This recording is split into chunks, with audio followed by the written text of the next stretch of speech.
Welcome to White-Haired Gardener.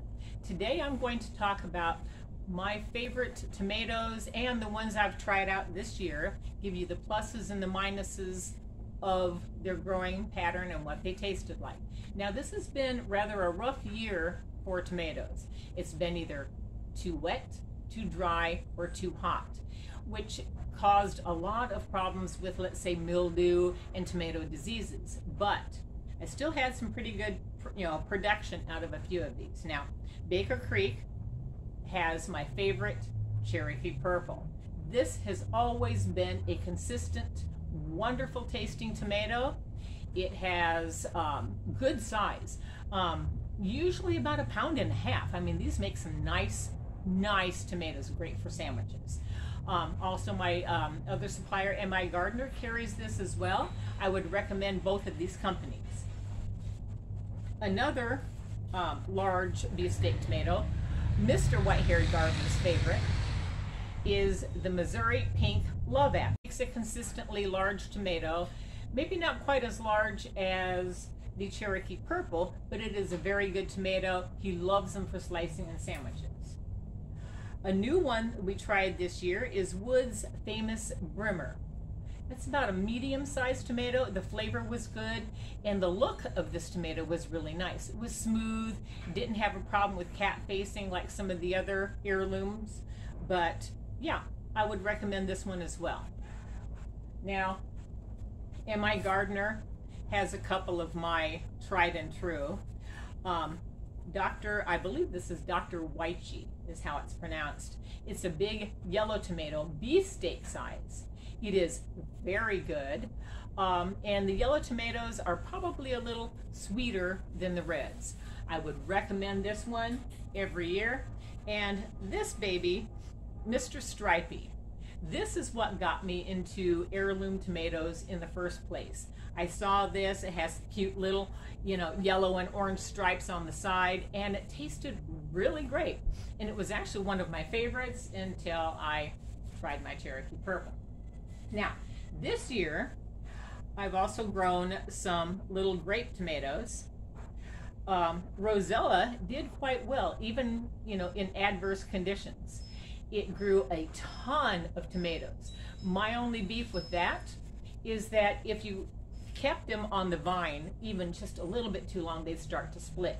But if you were diligent, got them off in time, they make clusters of nice, well-flavored tomatoes. They're kind of a purpley, deep color, and they have very good flavor.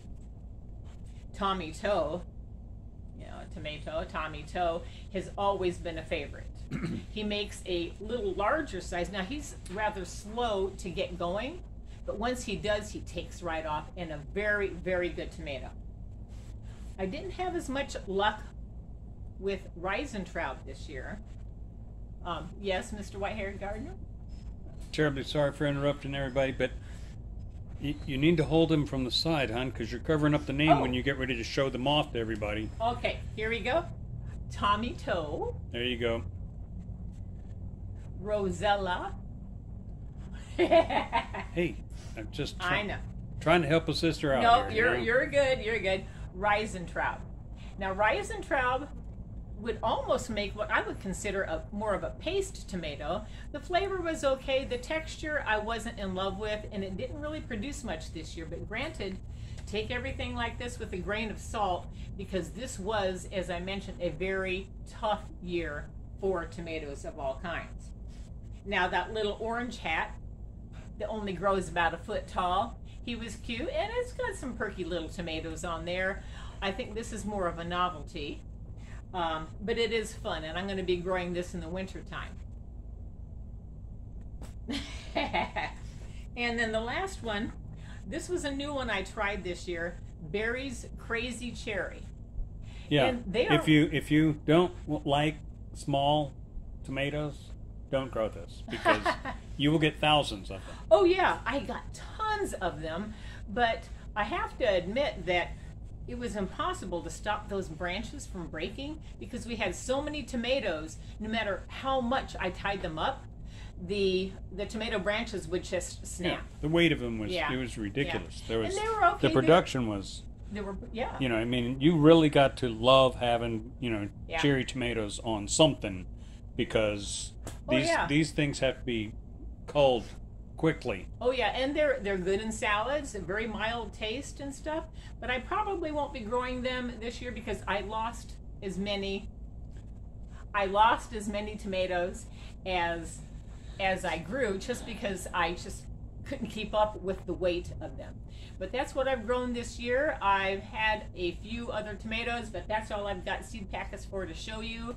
I would recommend going by Baker Creek or My Gardener. Both of them are really wonderful, reputable sellers. And that's all I've got for today. Help a sister out and like, share, and subscribe, and leave a comment below or a recommendation. If you have a tomato that you really like, I will get those seeds, and next spring I will grow those and we will do a test on those. Thanks for stopping by.